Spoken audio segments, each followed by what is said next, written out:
Come in. Welcome. I'm E.G. Marshall. The poets claim it's love that makes the world go round. That's a beautiful conceit, and we should let them enjoy it. However, practical people know better.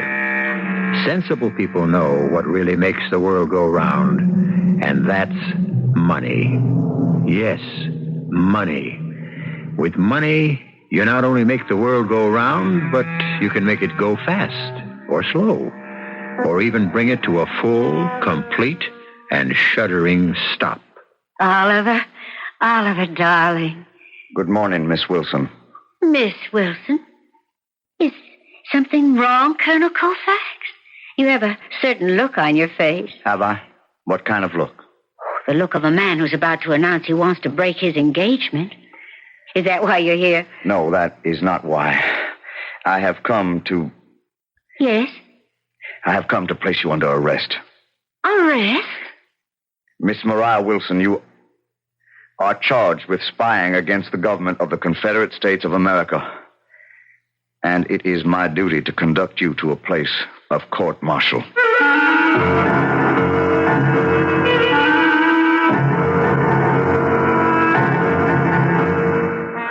Our mystery drama, Solid Gold Soldiers, was written especially for the Mystery Theater by Sam Dan and stars Michael Wager and E.V. Juster.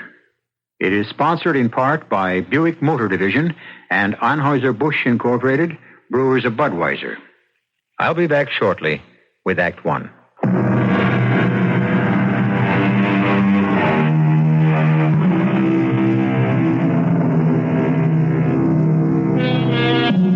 No war in our history has the power to fire the imagination as does the Civil War, or, if you will, the war between the states. Obviously, that's because it was our very own war. It belonged to us and to nobody else. Professional and amateur historians keep fighting and refighting it constantly. If Grant had done this, or if Lee had done that, or if Longstreet or Jackson or Hood had only done something else. We're obsessed with the battles, the great bloody battles, Donelson, Vicksburg, Gettysburg, the Wilderness. But there were greater, more important, more decisive battles than these. Battles in which not one drop of blood was shed. Battles which did not occur on the open field. We're in Charleston, South Carolina. It is the beginning of the year 1863. Mr. Burton, please be seated. Oh, thank you. Devilish weather out there, Colonel Colfax. In here, too. I admit, sir, it is a bit warm. Warm, you say? I have no fear of the fires of Hades after sampling the heat of your fair city, sir. It does take getting used to. Sir, have you examined the list? Yes, indeed. Each and every item. You must admit it would be quite a windfall for the merchants and manufacturers you represent in Great Britain. Windfall? Bless my soul, sir. How can you call it a windfall? Look at the prices we offer you for the necessities of life and the sinews of war. Which brings us to the matter of payment. I thought we had agreed we are pledging our cotton. Cotton, yes, a most precious and valuable commodity. Several million bales of cotton would be a godsend to the mills of England. There is, however, one small difficulty. Difficulty? Oh, come, Colonel Colfax. You know as well as I do the nature of the difficulty. You also pledged us last year's cotton. And it's yours. It belongs to you. Not while it sits and rots on the docks of Charleston. We are planning a fleet of blockade destroyers. The truth is that the Federals control the seas. Now, I have been instructed by my principals to insist on direct payment. Very well. We shall pay you in cash. But I hope you understand, Colonel, by cash we do not mean paper. Sir, do you impugn the honor of the Confederate States of America? Well, I'm only saying, Colonel, with no offense, that anyone can set up a press and print money. I consider that an insult. Spare me your melodrama. We cannot accept your paper money. Which is another way of saying you have no faith in our government. Faith is too fragile to stand alone. It usually requires a pedestal. And one made of gold is always best. But we are winning. We won the battles at Bull Run, Chancellorsville, Fredericksburg. Unfortunately, you have not won any lately. Well, it's no secret that Lee is planning an offensive into the north, into Pennsylvania. We do not consider that a wise maneuver. It is not for foreigners to determine the tactics and strategy of our war. But you see, Colonel, it is our war also. We already are heavily invested, and you are asking us to support you further. We are willing to pay for all materials. And we must insist on payment in gold. Gold? As a down payment, as a token of good faith, $1 million in gold. Those, sir, are our terms. I am not empowered to approve of payment in gold. Well, I understand. I will have to take up the matter with the president himself. Well, naturally. I have at my disposal a steam-powered blockade runner, easily the fastest ship afloat. We can load her with the gold at night, steal out of the harbor, and be in London 12 days from now. Your merchandise can be delivered here some 20 days later. In 1 month, sir, you will have arms, ammunition, equipment, and supplies for an entire army corps. I see. Very well, Mr. Burton. I shall convey these rather harsh conditions to the president. Harsh conditions. Well, son, business is business. Not among gentlemen. Colonel, war just is not a gentleman's business.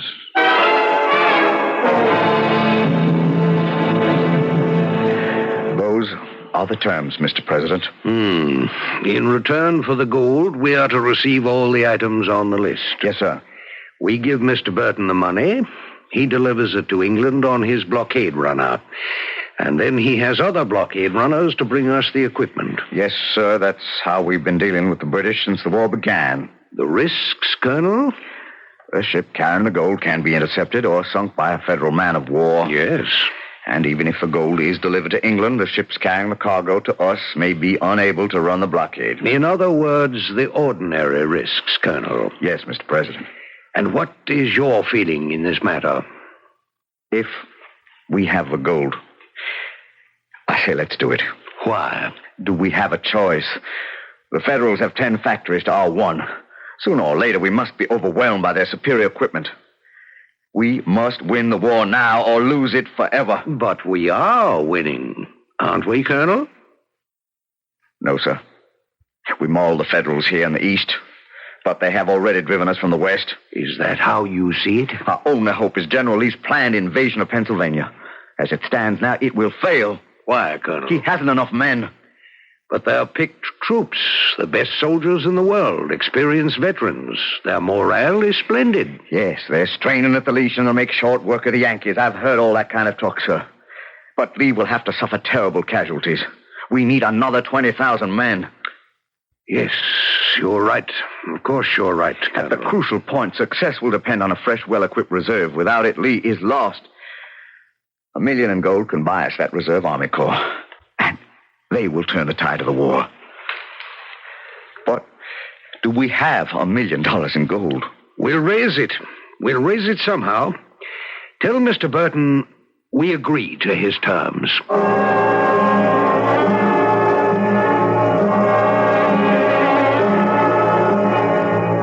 To die for one's country is to live forever. To fall in the fight is to stand with the brave. Bold sons of the South, we'll forget you never. How holy the earth that will serve as your grave. Now, ladies and gentlemen, your attention, please. Your attention, please. Thank you. Thank you. Miss Mariah Wilson, surely the foremost actress on the stage today. Thank you for your inspired recitation. Ladies and gentlemen, thank you for attending the Gold Ball this evening.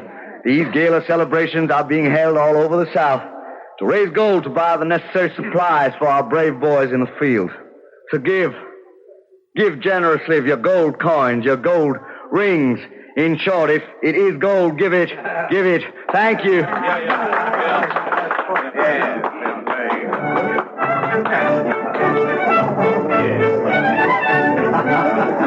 Why, thank you, Miss Wilson. Thank you so much for being with us this evening. Oh, my pleasure, Colonel. I've always gone to the theater to watch you, ma'am. I I think you are a great artiste. Thank you, Colonel. I understand you're a strong partisan of the Confederate cause. As an actress, I am partial to romance. And there simply is no romance in the North. It's so cold and so businesslike. Is it true what everyone says? That General Lee is actually going to invade the North? I shouldn't have asked that. I'm sure it's a military secret. Well, it's hardly a secret, Miss Wilson. Well, good evening, Colonel. Ah, Mr. Burton. A most successful affair, sir. Miss Wilson, may I present Mr. Alexander Burton? Ah, your servant, ma'am. How do you do? I have heard so much about you, Miss Wilson. In a very real sense, it might be said that this gala is being held for Mr. Burton. Indeed. Yes, Mr. Burton is the agent for the English Combine that will furnish us with the necessary supplies and equipment. Oh, well, then he deserves some very special treatment. It can be said that with Mr. Burton rests the fate of our country. Oh, now, sir, really. You mustn't make me all that important. Mr. Burton shall conduct the gold to England. May the heavens protect you and us, Mr. Burton. Thank you, ma'am. What a wonderful night this is. I have a feeling that victory is in the air. Victory and peace. Now, I would like to drink to that. And I would like to dance to that. May I have the pleasure, Miss Wilson?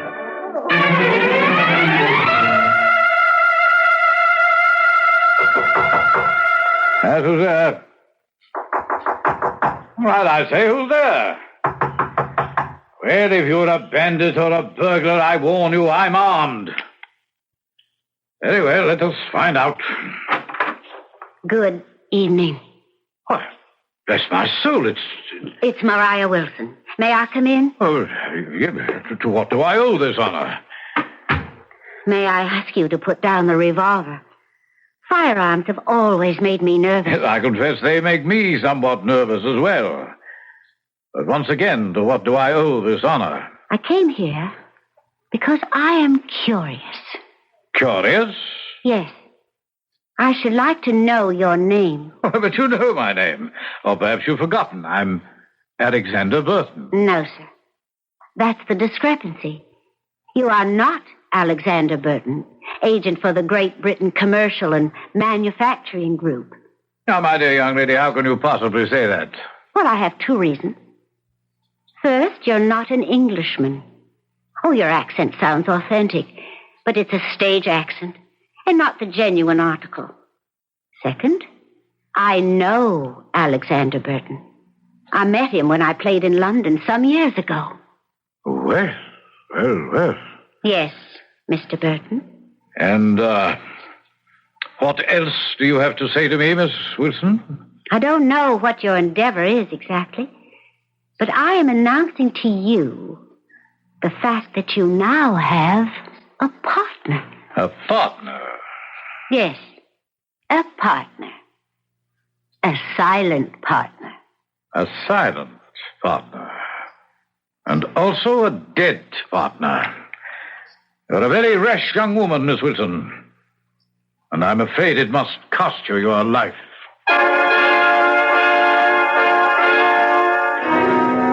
Well, who is Mr. Burton? Evidently, he is not as advertised. We know Maria Wilson is a famous actress of the day, but obviously she's also a little more than that. Right now, she's looking into the muzzle of this gentleman's revolver. He may shoot her. He may not.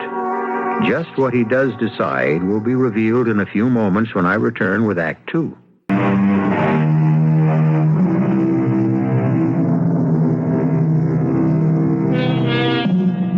In time of war, all other things being equal, a rich army will usually beat a poor army. An army travels on its stomach, which means it needs food. And it also travels on its feet, which means it needs shoes. And it needs a great many other things, too. And these are things only money can buy. The Confederate States is raising what was, for those days, a huge sum of gold. But where is it going? Now, Mr. Burton. You see, I still call you Mr. Burton. You know you can't kill me. Why not? Before I came here, I made my plans known to a friend. And if anything should occur, that friend will notify the proper authorities. You're bluffing. Call it. Pull the trigger. Well, Well, bless us all, you are a spunky young woman. And now, Mr. Burton, how did you achieve your present position? Oh, that. Well, it was a succession of events. I happened to be in Liverpool on business. What sort of business? Oh, whatever sort of business might come up. I see. And, well, it was late at night, and I was returning to my lodgings when I saw a well-dressed man walking up the street. Suddenly, two mean-looking fellows jumped on him and started to beat him. They were thieves, of course, who were after his money. Well, each to his own trade, I always say. I had no mind to interfere. But they happened to see me and became frightened, and they just ran away. Oh. That's steady, sir. Now, just lie easy. Steady. I'll call for help, and I'll get you... My head.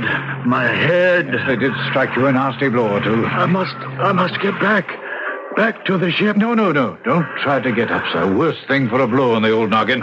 Just rest. My name is Burton. Alexander Burton. Oh, yes, sir. I've heard of you. You're sailing for America. Read all about you in the newspaper. Everything is spinning about. I'm dying. Now, sir, I live just a few doors up the street. You can lie down, and I can go for a doctor. No, get me to the ship. It sails. Get me to... Well, he was in no condition to go anywhere. So I got him into my room somehow and stretched him out on the couch. I thought there'd be a gift in it for me, you know. But he wouldn't let me leave him. He clutched my hand and refused to let go. He just kept talking to me. He was delirious. I'm going there, representing my clients. I'll drive the biggest bargain in history. I'll make them pay in gold.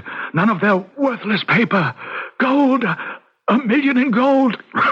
Gold. Now, take me to the ship. The ship is waiting to sail. The ship is waiting for me. For me. Take me to the ship. And suddenly, he was dead. So, since he wouldn't need it any longer, I searched his pockets for money.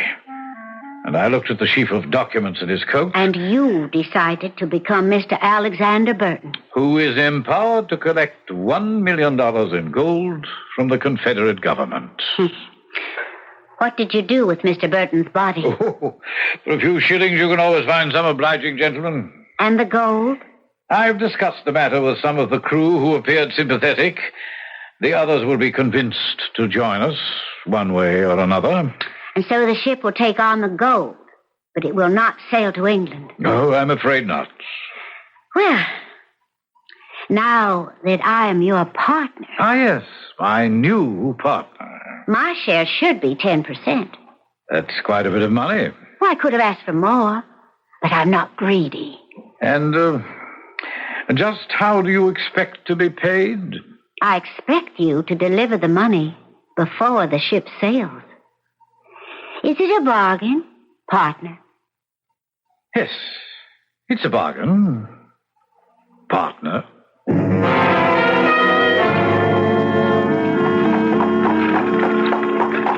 Miss Wilson, I haven't really had a chance to thank you for your efforts last night. Come now, Colonel. I did very little. That's not true. Your very presence cast a golden glow over the evening. Why, Colonel, how poetic. Do you actually write poetry? I believe every man speaks poetry when he's properly inspired, and I have found my inspiration. Really? Miss Wilson, may I call you Mariah? Please. Mariah, I have never been very good with words. I think you're doing very well. Thank you, ma'am, but action is more my style, and Well, Miss Wilson, Mariah, there is something I must tell you. For the first time in my life, I have met a woman to whom I would offer my heart and my hand. Colonel. You can't call a man Colonel after he says something like that. I don't even know your first name. It's Oliver. Oliver. Yes, I could give you my heart and my life. But here and now, they are not mine to offer. They belong to my country. I understand. Oliver. But may I dare to hope that one day when this terrible war will be over. Yes, Colonel. Oliver, when this terrible war will finally be over.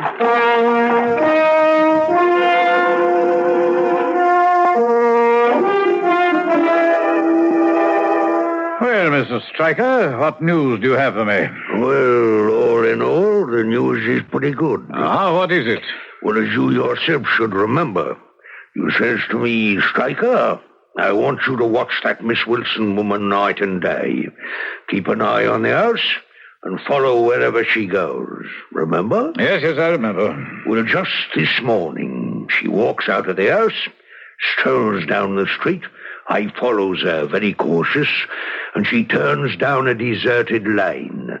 And making sure she ain't observed, she quickly places her letter inside the trunk of an old oak tree. Hello, what's this, I ask myself.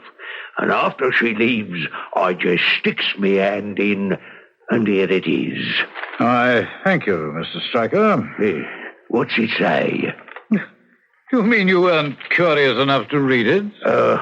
I'd need more than curiosity.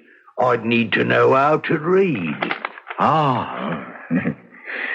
Beautiful handwriting this lady has. Alert, blockading squadron, runner preparing to sail soon with gold shipment. Well. So think of what we have just learned about the fair Miss Maria Wilson. Should we get rid of Miss Wilson? I could do it with no trouble at all. No, Stryker. There's always the correct way to do these things.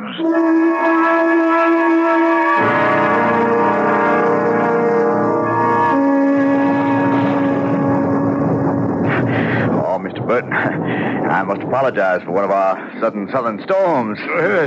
Terrible weather, isn't it? But I am happy to report everything seems to be going smoothly. We should have all the gold, and you can be ready to sail within a week. Oh, well, that is splendid. Colonel. Yes, sir? I'm not sure I know how to say this, but that was a splendid gala you held the other evening. It was reputed to be the best in the whole South. Of course, we were graced by the presence of Miss Maria Wilson. Yes, Miss Wilson. I'm afraid I should talk to you about Miss Wilson. What is there to say about Miss Wilson? Well, I'm not sure. Perhaps I'm imagining things, but let me tell you at any rate. I had met Miss Wilson before we were introduced at the ball the other evening. Oh, Miss Wilson didn't seem to recall that. Met is perhaps not quite the right word. Miss Wilson played the season of 1860 in London. As a matter of fact, I attended her last performance. I was very much impressed by the speech she made after the curtain fell. She said that she was returning home because war was certain, and she wanted to help her country. Oh, and she has. She most certainly has helped. But her country is the North. Oh, Mr. Burton, I'm positive you're in error. If only I were. No. She had everyone in tears. She hailed Abraham Lincoln as the savior of the United States. She said the South had been seized by the powers of darkness. Mr. Burton, what you are telling me is absolutely incredible. Well, so what motive would I have for lying, for slandering the lady? I find what you are saying impossible to believe. As I know, sir. That's because you're in love with the lady. Sir. If you were not in love with the lady, would it be possible? Well, I feel that I know Miss Wilson, that she cannot be what you say she is. Colonel, I know your feelings, but would you trust the fate of your country on them? So Colonel, certain things are difficult to... Well, I felt it my duty to present you with a piece of information. The fact that she may have made such a speech on the eve of the war, that does not mean it expressed her true feelings. Oh, the speech sounded quite true to me. Those feelings may have changed when she came home and became convinced of the justice of the Southern cause. Would your feelings toward your country ever change, Colonel? Well, there's one way to find out. We will search her house.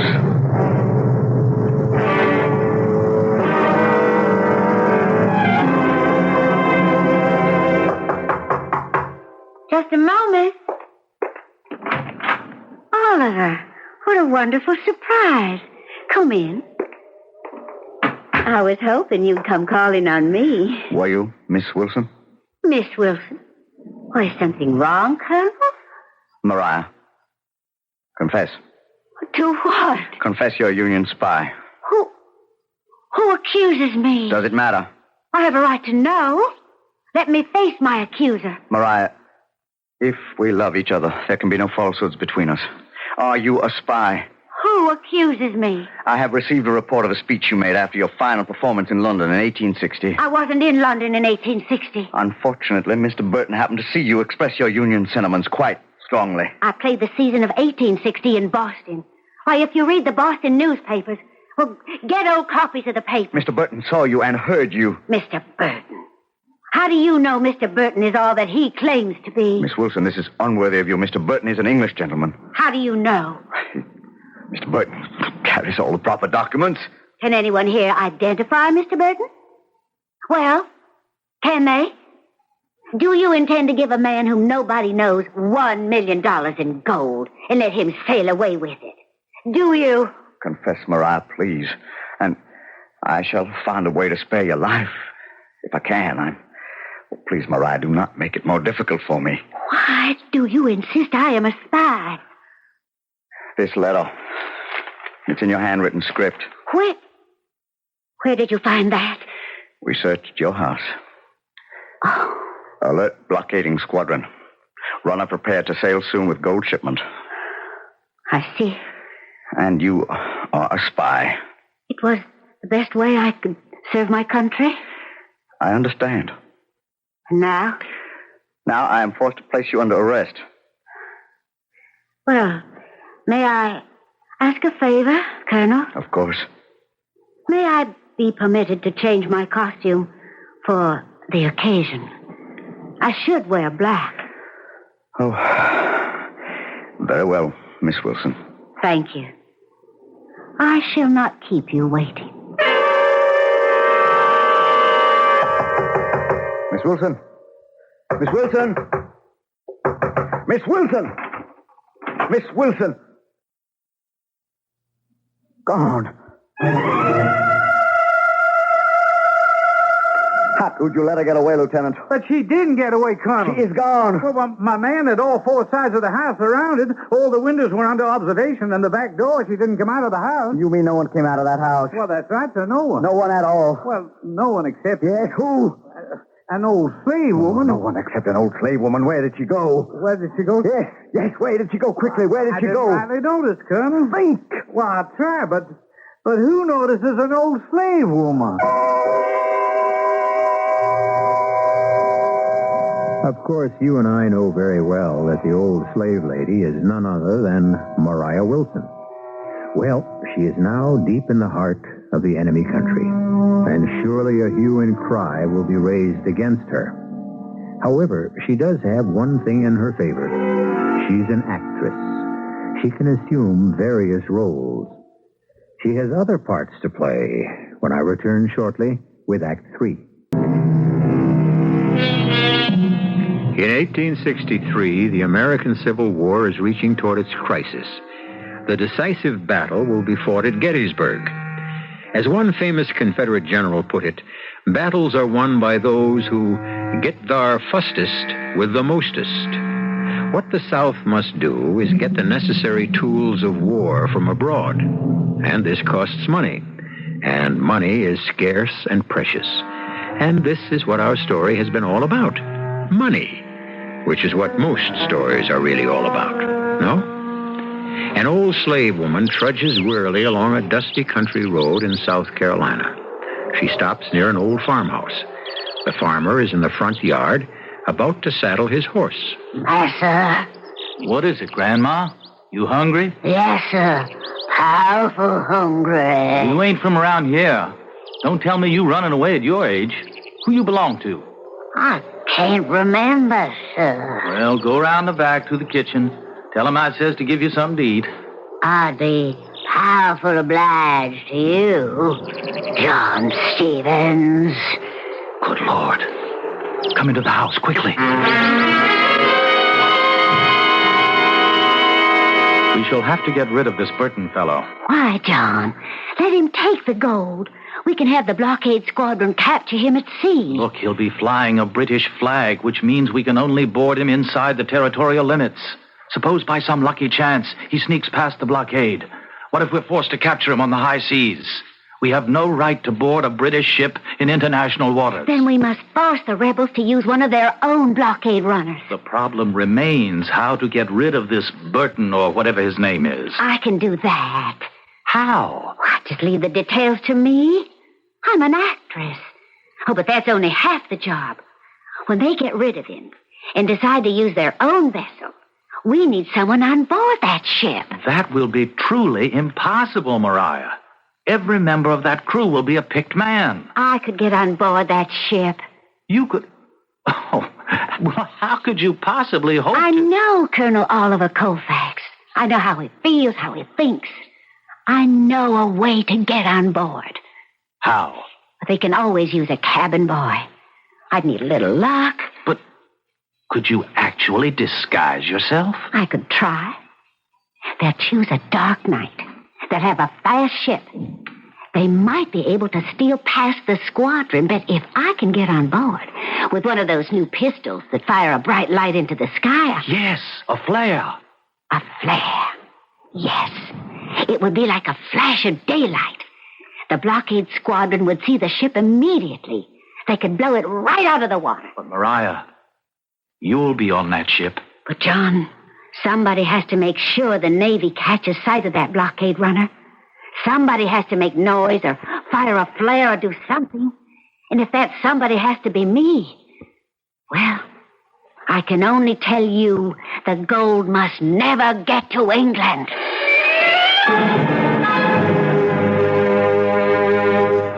Well, Colonel, tonight is the great event, eh? Yes, and it looks like favorable time, too. There'll probably be a heavy mist, judging from the weather now. Oh, yes, sir, I'm sure of the success of our enterprise. Shall you be my guest for luncheon, sir? I know of a splendid place to dine just down the street. Oh, my pleasure, Colonel. Shall we? You know, I'm quite impressed with your country, Colonel. We shall be a great nation one day. We may be poor in material things, but we are rich in spirit. Which is what really matters. Henry, it's you! Henry Atkins! I beg your pardon. They said you're going to America, and I'll come looking for you. Mom, I'm afraid you're quite mistaken. Mistaken? Wouldn't I know my own husband? Would I forget a dog like you? Oh, no. Would I forget how you left me, the baby? Oh, Colonel, this is most awkward. I said I'd travel the old wide world to track you down and demand justice for what you've done to me and my child. Your child? This is a mad woman, It Colonel. is to call me mad. Listen, everybody listen. This beast here, he leaves a woman and an infant child in London, England, to starve to death. Now, calm yourself, madam. I'm Colonel Colfax. I promise you justice to you will be done. You say your name is Elizabeth Atkins, and you met Mr. Burton. He ain't Mr. Burton. He's Mr. Atkins, Henry Atkins. You're sure? I know me own husband, don't I? You have proof? What proof would I have? Except me own word. He met me and married me in the spring of 57. A year later, he says to me, "Hey, the pickings must be good in America." And I give him me life savings, and off he goes, promising to send for me. How did you get here? Well, after I seen that I'd been had, I left the baby with me mother and come here searching for him. How did you know to come to Charleston? Well, sir, I knows the sort of gentleman he'd associate with. Someone said they heard he was onto a good thing down here. I see. Sir, I didn't mean to cause nobody no trouble. It's just that I need money for the baby. I want him to grow up with an education like I never had. Well, Mrs. Atkins, we shall look into this further, and thank you very much.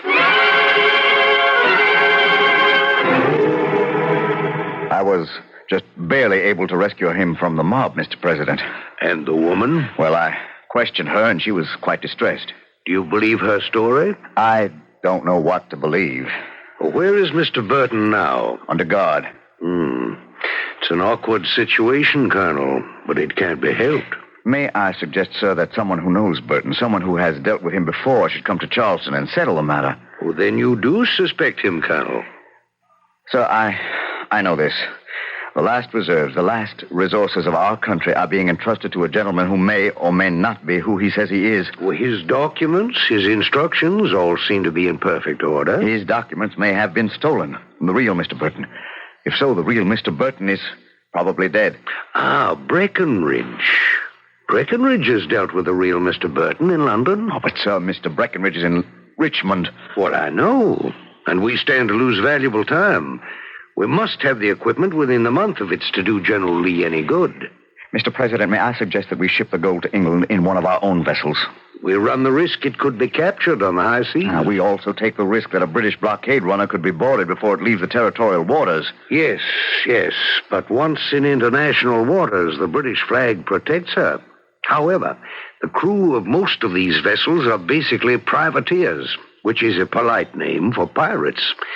Well, they'll know they have gold aboard. It could be too tempting. Then why entrust this valuable cargo to strangers in any event? We must use one of our own craft.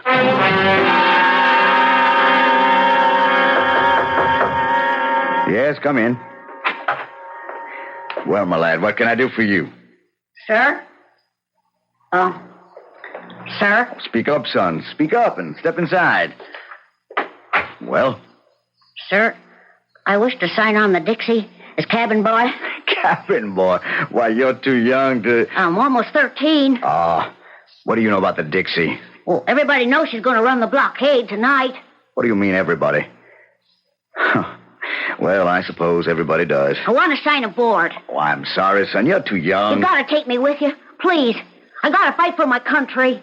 I got nowheres to go. Well, we'll find a place for you with some kind-hearted people here in the city. My place is fighting for my country. My place is on the Dixie. But the Dixie's a ship of war. I'm good at fetching, at carrying. I do as I'm told. Oh, please. I'll be a good sailor.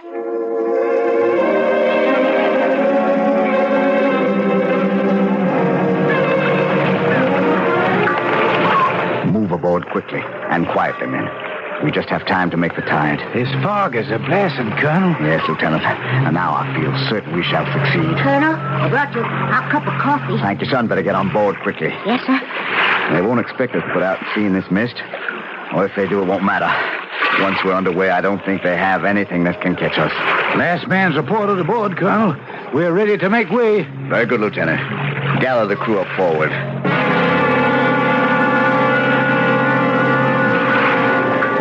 I needn't tell you, men, this is the single most important mission of the war. This cargo must get to England so we can return with the equipment we need to win. The Federals are out to get us. They'll try their damnedest. We shall move out under sail. No one is to speak above a whisper. No one is to smoke or show any light whatsoever. Cook, the fire must be out in the galley. No smoking. Sailing master, take over the ship. The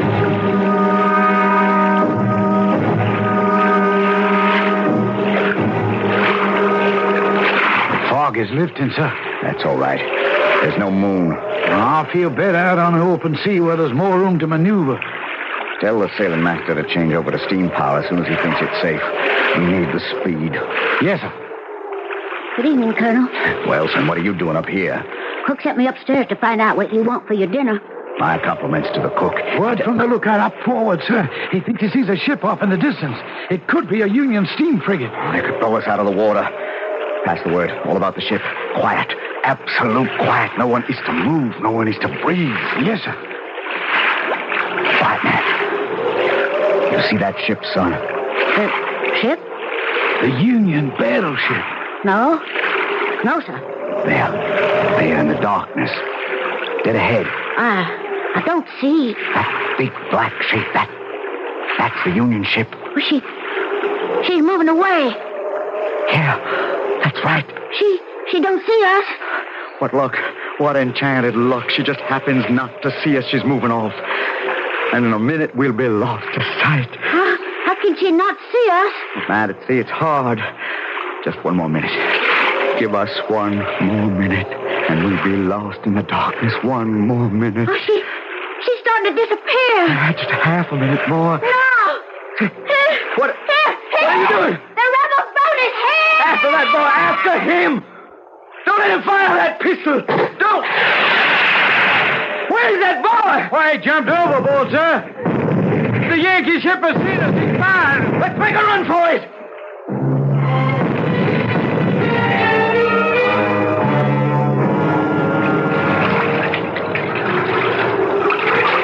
Here. Let me give you a hand, sailor. Thank you, kind sir. It's you. Yes, me. Do you still want me to share your wrath, Colonel? I ought to. Yes? Oh, come on before you drown. Well, the ship has gone under. With the gold. I'm sorry for you. But for me, I'm glad. You were the old slave lady. Yes? And Mrs. Atkins. Yes? And the cabin boy. Yes. What am I going to do with you? Well, depends on who picks us up. One of my boats, and you're my prisoner. One of your boats, and I'm your prisoner. Miss Wilson. Mariah, I am afraid that whichever boat picks us, I am your prisoner anyway. Colonel, I only want to say that I am your prisoner, too.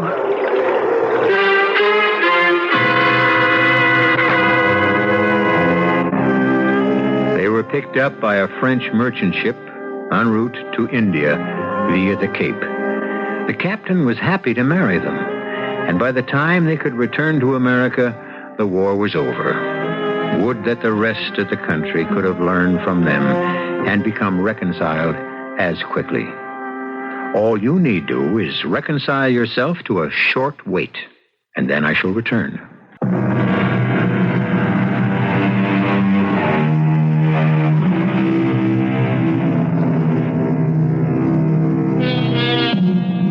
It needs all kinds of soldiers to make an army. Infantry, artillery, armor, and air. But the soldiers who are needed to support them all are the soldiers who neither fight nor die. The soldiers who never grow old or tired, weary or hungry. And these are the soldiers of solid gold, who will serve any master or any cause. And in the end, these are the soldiers who win. Our cast included Michael Wager, E.V. Juster, Ian Martin, Court Benson, and William Redfield. The entire production was under the direction of Hyman Brown. And now, a preview of our next tale. Well, sir, I brought my weapon to bear. I was about to shoot. And then I seen his face. What I mean is, he had no face. No head. No head. No, General. He was dressed in the uniform of a Hessian mercenary soldier. And it was all complete. See, he didn't have his hands. Since he had disobeyed your order to halt, why didn't you fire? Well, sir, if any other officer asked me that, I'd answer my flint was wet, or the primer flashed in the pan, or that I shot and missed. But you know what my answer is to you, General? You were scared out of your wits. Yes, sir. And I would have been scared, too. All right, Sergeant, that's all. General Washington, I did see him. The four men with me, they seen him, too. He was a headless Hessian. Radio Mystery Theater was sponsored in part by Anheuser-Busch Incorporated, Brewers of Budweiser, and Buick Motor Division. This is E.G. Marshall inviting you to return to our Mystery Theater for another adventure in the macabre. Until next time, pleasant dreams.